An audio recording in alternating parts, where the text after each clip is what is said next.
এক গ্রামে থাকত এক গরিব কৃষক তার ছোট ছেলেকে নিয়ে। তাদের ছিল অল্প একটু জমি।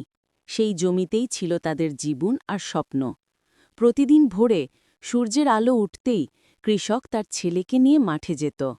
বাবা মাটি কোঁপাত, ছেলে পানি দিত। গরমে ঘাম ঝরত, তবুও মুখে থাকত হাসি, কারণ তারা জানত এই মাটিই একদিন তাদের সুখের ফসল দেবে। কখনো বৃষ্টি হতো, কখনো খরা, তবুও কৃষক বলত, বাবা, যারা পরিশ্রম করে তাদের ভাগ্য একদিন নিজে থেকেই বদলে যায়। ছেলেটি বাবার কথা মনে রাখত।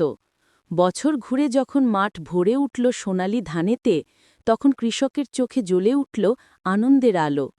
গ্রামবাসী বলল, দেখো, গরিব হলেও তারা কত সুখে আছে, কারণ তারা কখনো হাল ছাড়েনি। সেই দিন থেকে গ্রামের সবাই বুঝে গেল যে মাটি ভালোবাসে সেই জীবনের সত্যিকারের ধনী।